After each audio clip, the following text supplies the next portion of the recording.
Alhamdulillah wa sallallahu wa sallam ala safwatih Muhammad bin Abdullah wa alihi at-tahirin wa sahbihi al-akramin wa tabi'ihim bi ihsan ila yaumiddin wa alaina ma'ahum wa fihim birahmatika ya arhamar rahimin. Alhamdulillah,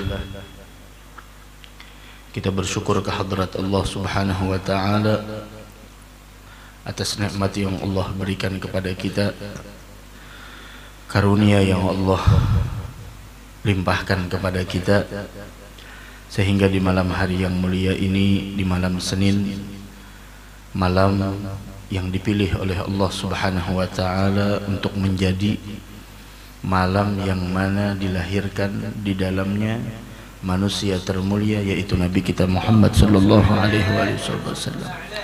Kita berkumpul sama-sama berzikir dan bersolawat. Mudah-mudahan apa yang kita lakukan diterima di sisi Allah subhanahu wa ta'ala. Dan terima kasih banyak Sahibul Bait Pak Haji Iwan Wahyudi sekeluarga yang telah membukakan kediaman beliau untuk kita berkumpul di dalam sama-sama tawasau bil haq wa tawasau bis sabr,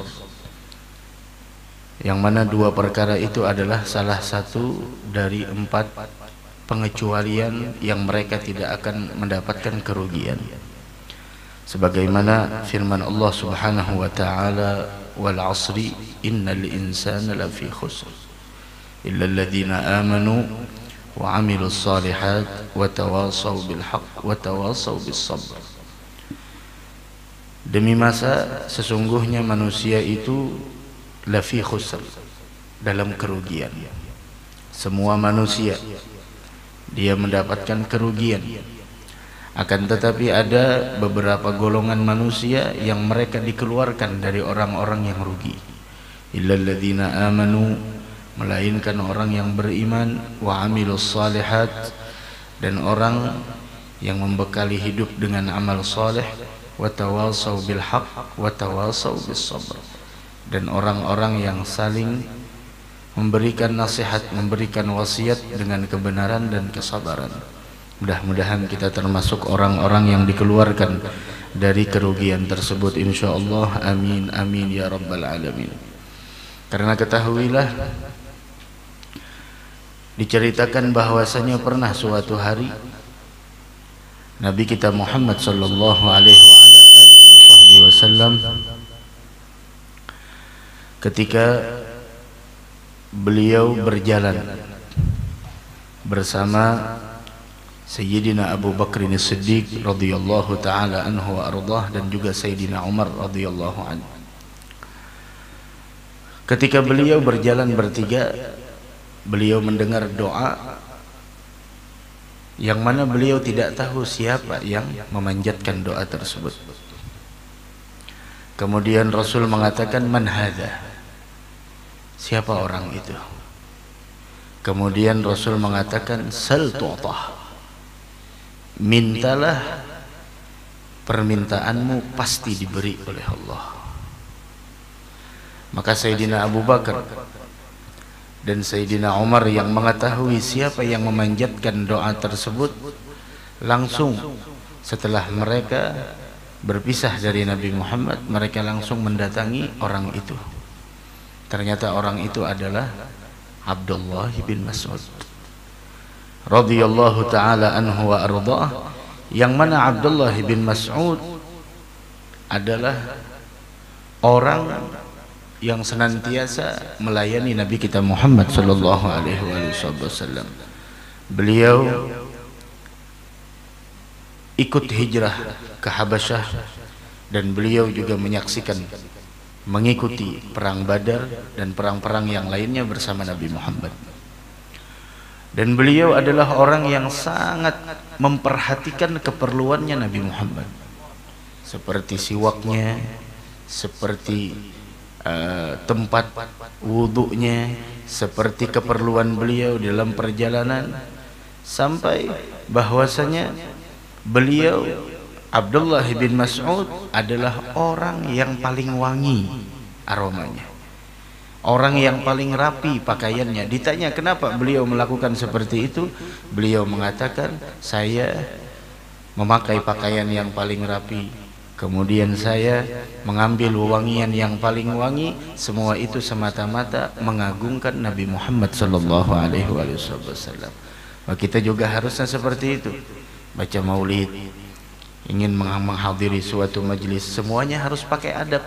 Dari duduknya kita, kemudian dari pakaian yang kita pakai, kemudian dari aroma yang keluar dari batang tubuh kita. Usahakan tempatnya, pakaian kita, kemudian duduknya kita, bagaimana di sana ketika kita menghadap di hadapan Nabi Muhammad sallallahu alaihi wasallam. Dari karenanya Abdullah bin Mas'ud yang mendapatkan kemuliaan tersebut, beliau adalah orang yang memegang sandalnya Nabi Muhammad. Ketika Nabi Muhammad ingin memakai, beliau menyiapkan terlebih dahulu. Kemudian ketika Nabi Muhammad ingin berjalan, Abdullah bin Mas'ud yang berjalan di depannya Rasulullah pakai tongkat. Kemudian apabila Rasul sallallahu alaihi wasallam ingin duduk, beliau sendiri yang mengambil itu sandal. Dan di mana diletakkan sandalnya Nabi Muhammad? Yaitu di lengannya Abdullah bin Mas'ud. Yang kanan dimasukkan di sini, yang kiri dimasukkan di sini. Itu sandalnya Nabi Muhammad. Ala ra'si hadzal kaun na'lu Muhammadin 'alat fa jami'ul ardi tahta dhilalihi. Sesungguhnya sandal itulah yang menembus daripada berbagai macam langitan, lapisan-lapisan langit, dan menembus sandal tersebut sehingga sandal itu berada di batasan yang tertinggi dari langitnya Allah Subhanahu wa taala, dan seluruh manusia di bawah sandalnya Nabi kita Muhammad sallallahu alaihi wasallam. Dan ketika Rasul ingin berdiri, maka Abdullah bin Mas'ud lebih dahulu berdiri, dan kemudian di sana meletakkan dua sandalnya Nabi Muhammad. Kemudian beliau berjalan di depannya pakai tongkat, sehingga Nabi Muhammad kalau ingin masuk rumah, maka yang lebih dahulu masuk ke hujrah tersebut adalah Abdullah bin Mas'ud radhiyallahu taala anhu wa ardhah. Maka dalam satu kesempatan ketika Rasul mengatakan bahwasanya sal tu'tah, mintalah maka permintaanmu pasti akan diberikan oleh Allah Subhanahu wa taala. Kemudian Sayyidina Abu Bakr As-Siddiq memberikan kabar gembira kepada Abdullah bin Mas'ud bahwasanya Rasul melihat ketika dan mendengar Abdullah bin Mas'ud berdoa, namun Rasul tidak tahu itu Abdullah bin Mas'ud sampai bertanya, "Man hadza?" Siapa ini? Wa Rasul la ya'rifuh.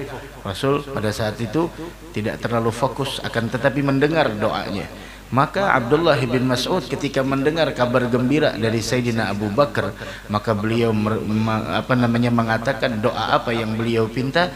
Dalam satu riwayat, doa yang dikatakan oleh Abdullah bin Mas'ud, yang mana beliau mengatakan, innali doa ma akadu an ada'ah.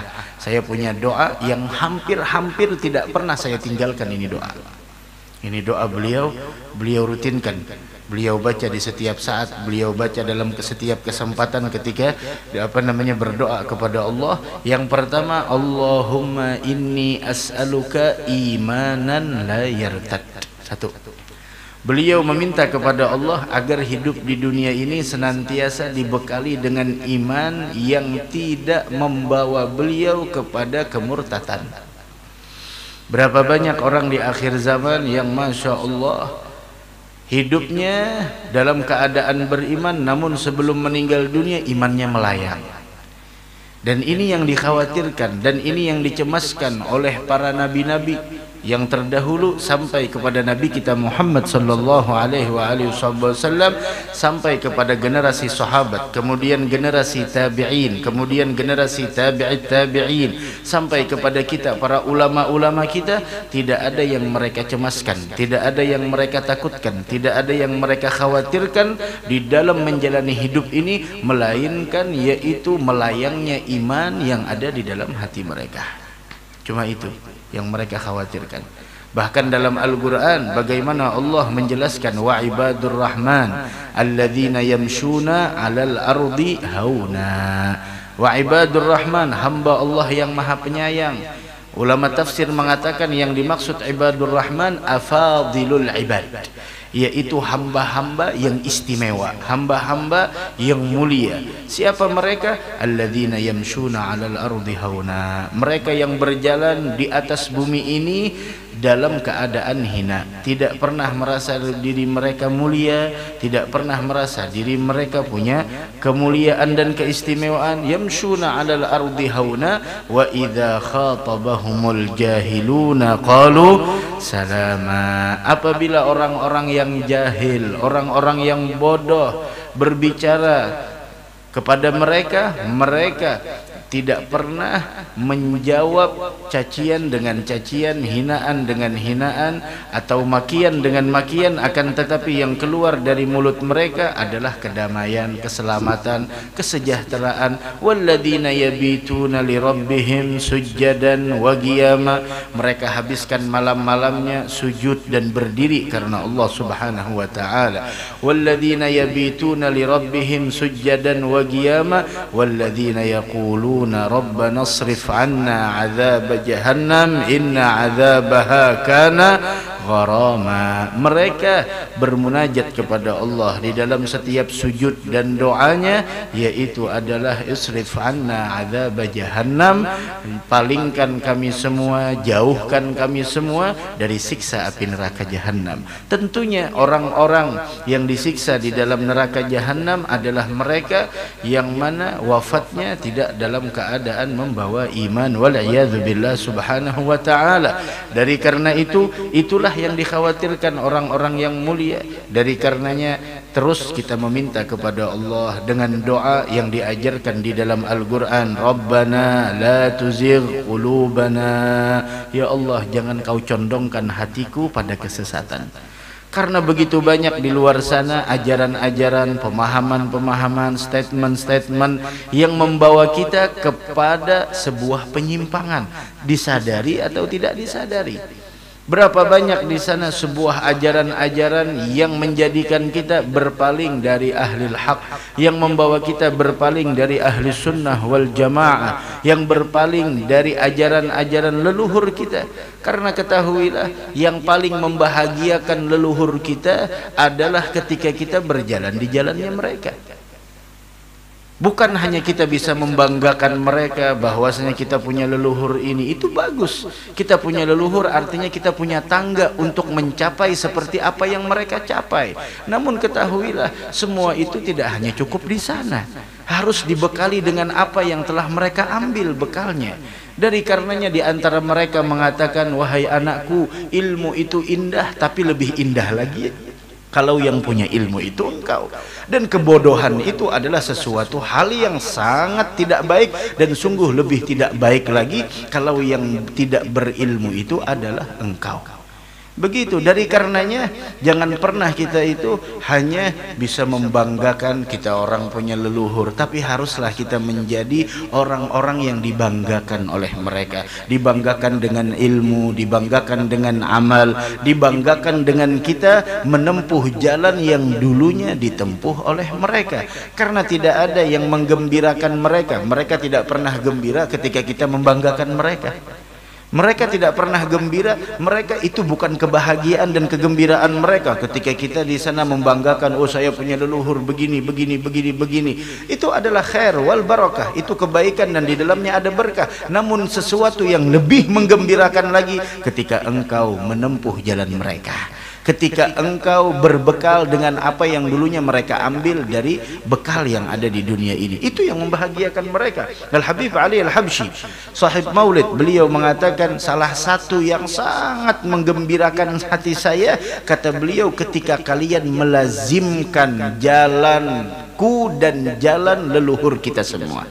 Itu jalannya mereka apa? Tidak ada caci maki, tidak ada hinaan, tidak ada merasa diri mereka lebih mulia dari orang lain. Tidak pernah mereka di sana melalaikan yang namanya rawatib. Hubungannya dengan Al-Quran indah, hubungannya dengan tahajud luar biasa, hubungannya dengan surat rawatib sangatlah mulia. Begitu jalan-jalan mereka, dan itulah jalan mereka, dan inilah jalan yang diinginkan oleh Al-Imamul Haddad, dan beliau meminta kepada Allah agar diwafatkan di jalan itu. Wa amin amitna fi tariqatihim, wafatkan saya di jalan mereka, karena sebaik-baik jalan adalah jalan yang ditempuh oleh mereka. Wal Imam Al-Habib Ali Al-Habsyi, beliau juga mengatakan fas-sa'adah manutah kulluha bigtifahum, keberuntungan itu menyeluruh akan didapatkan ketika engkau mengikuti jalan mereka.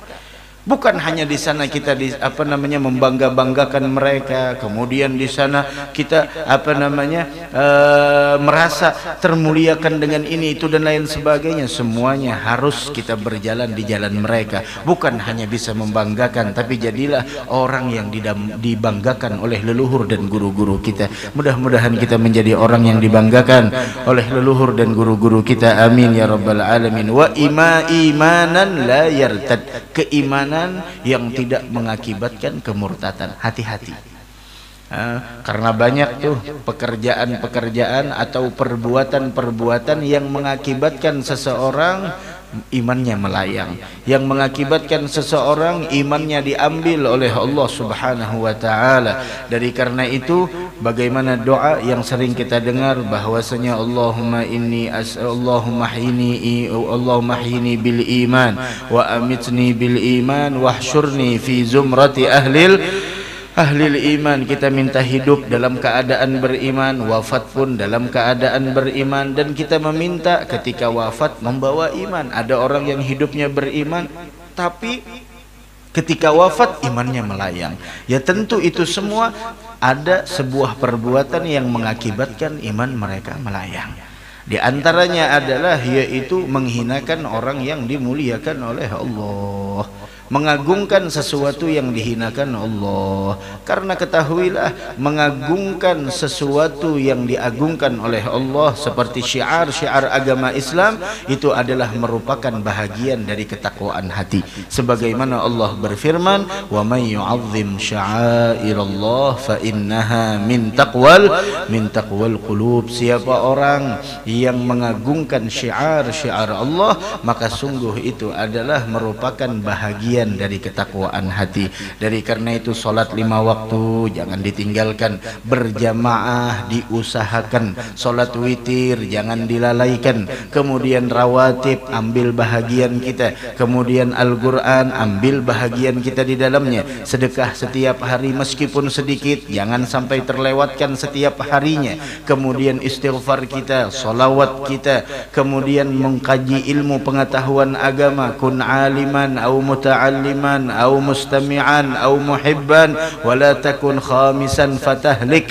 Jadilah engkau orang yang punya ilmu, kalau tidak bisa jadilah orang yang mempelajari ilmu, kalau sudah tidak bisa jadilah orang yang suka mendengar ilmu, atau kalau tidak bisa jadilah orang yang mencintai ilmu dan orang yang punya ilmu, kalau tidak bisa jangan jadi yang kelima, yaitu membenci ilmu dan membenci orang yang punya ilmu, maka kebencianmu akan mengantarkan engkau kepada kebinasaan. Wala takun khamisan fatahlik, engkau akan binasa. Dari karenanya bagaimana ini doa yang diminta oleh Sayyidina Abdullah bin Mas'ud begitu luar biasa, imanan la yartad. Dan setiap orang yang ingin masuk surga itu modalnya iman. Surga Firdaus yang paling tinggi, mudah-mudahan kita termasuk amin ahlil Firdaus insyaallah. Itu bagaimana syarat yang pertama Allah ungkapkan dalam Al-Qur'an, qad aflahal mu'minun, orang yang beriman.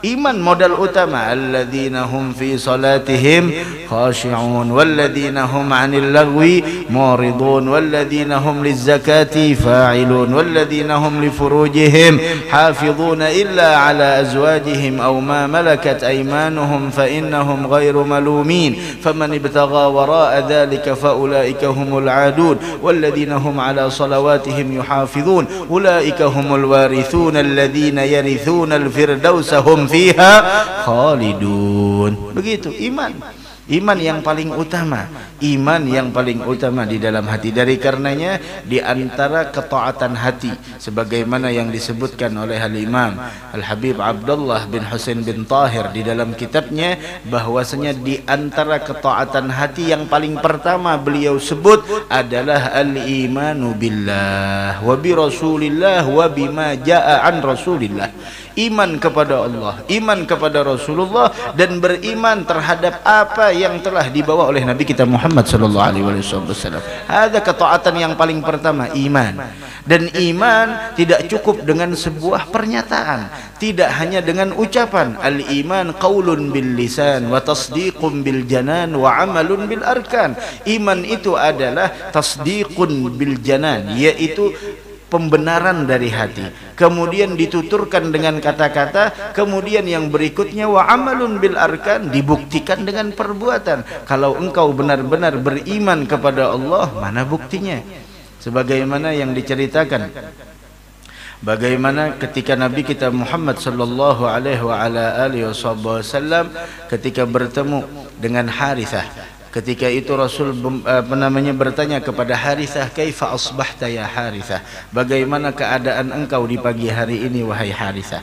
Kemudian Harithah mengatakan, "Asbahtu mu'minan billah." Asbahtu mu'minan billahi haqqa. Wahai Rasul, saya pagi hari ini telah mencapai hakikat keimanan.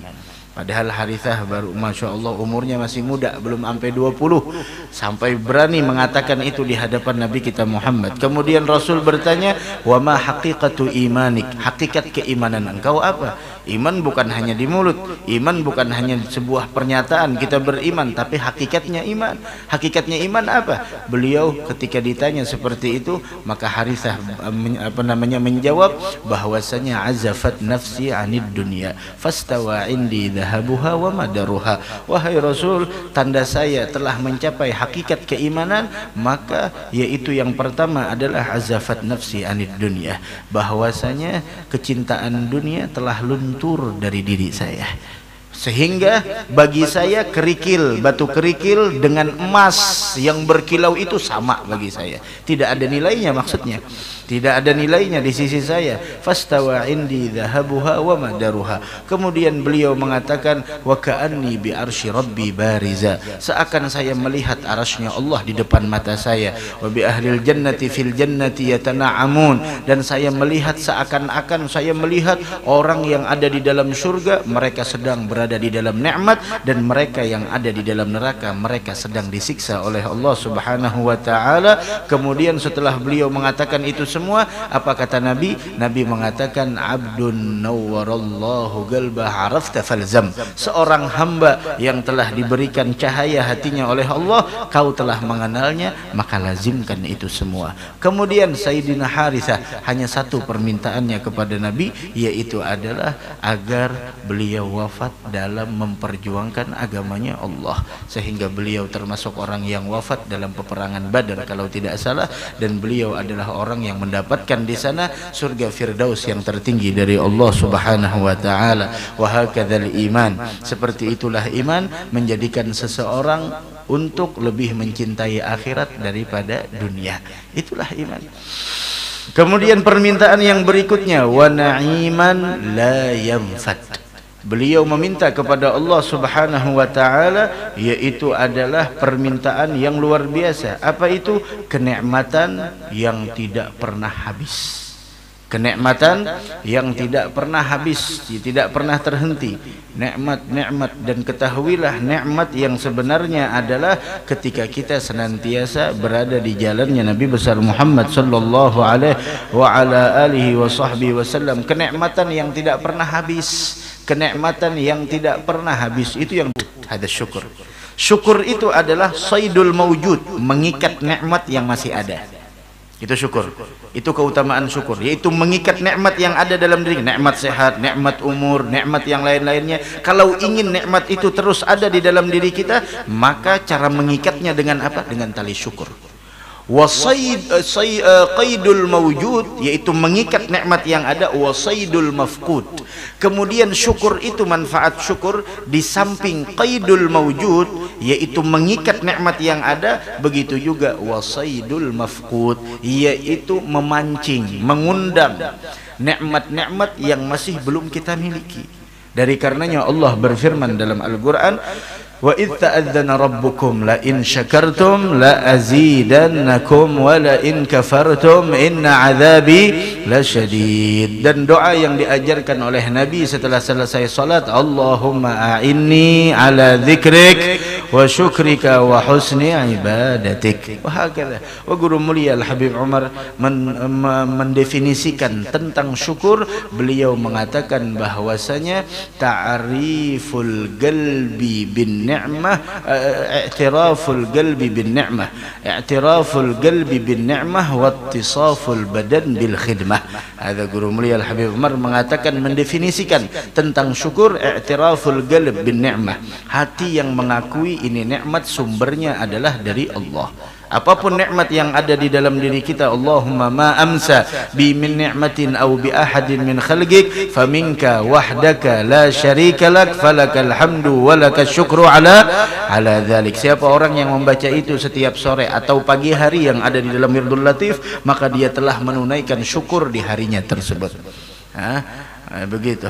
Bahwasanya bagaimana di sana nikmat yang ada di dalam diri kita, nikmat yang ada di dalam diri, i'tiraful qalbi bin ni'mah. Kata guru mulia Al-Habib Umar, yang dimaksud dengan syukur adalah i'tiraful qalb bin ni'mah, hati yang mengakui nikmat ini dari Allah. Wattisaful badan bil khidmah, dan badan yang membuktikan dengan itu semua, membuktikan dengan pengakuan itu melalui ketika dia melakukan ketaatan kepada Allah Subhanahu wa taala. Nikmat sehat gunakan untuk taat, nikmat umur gunakan untuk ibadat. Cari bekal sebanyak-banyaknya sebelum datang kematian menjemput kita. Mudah-mudahan kita mendapatkan taufik dan hidayah dari Allah Subhanahu wa taala. Amin ya rabbal alamin. Na'iman la yanfad, nikmat tanpa henti. Wa gurrata 'ainin la tanqati', dan kesenangan tanpa henti. Ini permintaan yang ketiga, kesenangan, gurratul 'ain, kesenangan yang tak terhenti. Dan kesenangan yang tak terhenti, nikmat yang tidak pernah habis, cuma ada di surga. Kalau selama di dunia kenikmatan itu akan habis, kesenangan itu akan terhenti.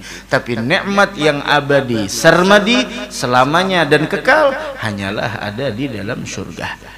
Wa gurrata 'ainin la tanqati' atau augala la tabid. Dan yang terakhir permintaan beliau setelah meminta iman yang tidak mengakibatkan kemurtatan, nikmat yang tidak pernah habis, kemudian kesenangan yang tidak pernah terhenti, kemudian yang terakhir permintaan beliau, wa murafaqatan nabiy sallallahu alaihi wasallam fi a'la jannatil khuldi, dan meminta agar bersama Nabi Muhammad di surga yang paling tertinggi, kekal abadi selamanya di dalamnya. Itu permintaan Abdullah bin Mas'ud radhiyallahu taala anhu wa ardhah. Dari karenanya guru mulia Al-Habib Umar mengatakan, man aradal murafaqah fa alaihi bil muwafaqah wal ibti'ad anil mukhalafah. Siapa orang yang ingin bersama nantinya di dalam surga, ingin bersama Nabi, ingin bersama para aulia, ingin bersama para salihin, fa alaihi bil muwafaqah, hendaknya seluruh perkataannya, perbuatannya, interaksinya, muamalahnya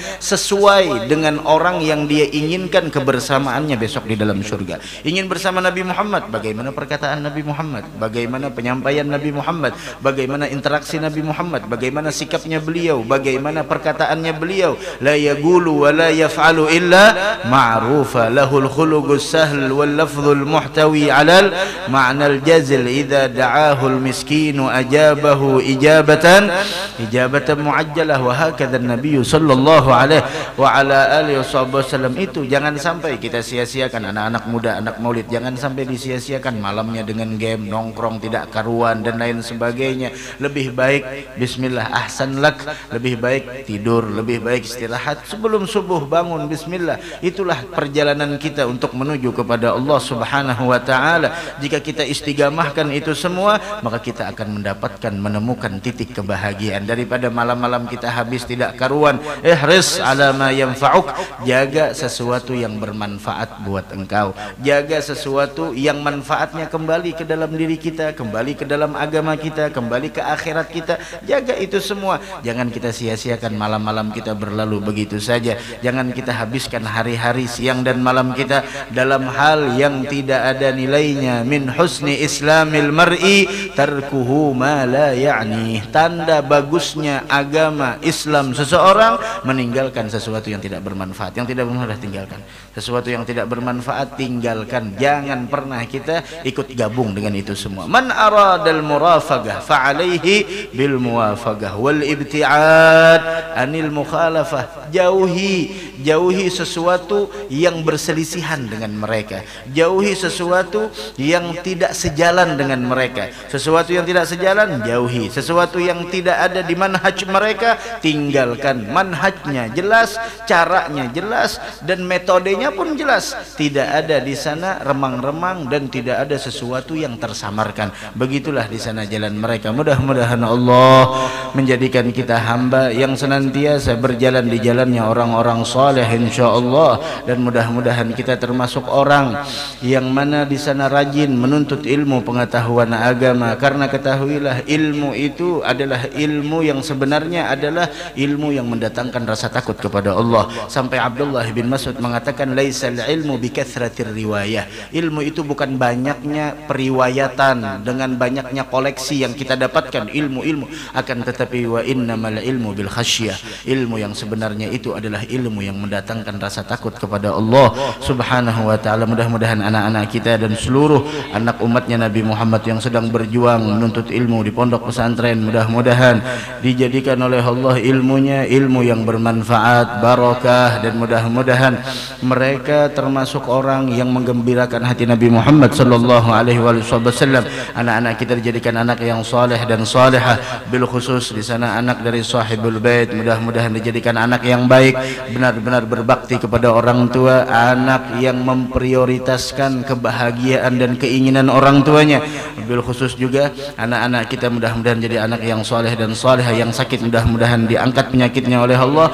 Bil khusus anak dari sahibul bait yaitu Muhammad Rizki, dan juga orang tuanya mudah-mudahan diberikan kesehatan oleh Allah Subhanahu wa taala, dikabulkan segala hajatnya, dan seluruh umat Nabi Muhammad yang sedang sakit mudah-mudahan diberikan kesembuhan oleh Allah Subhanahu wa taala biniyati syifa wa ila hadratin nabi. Al-Fatihah.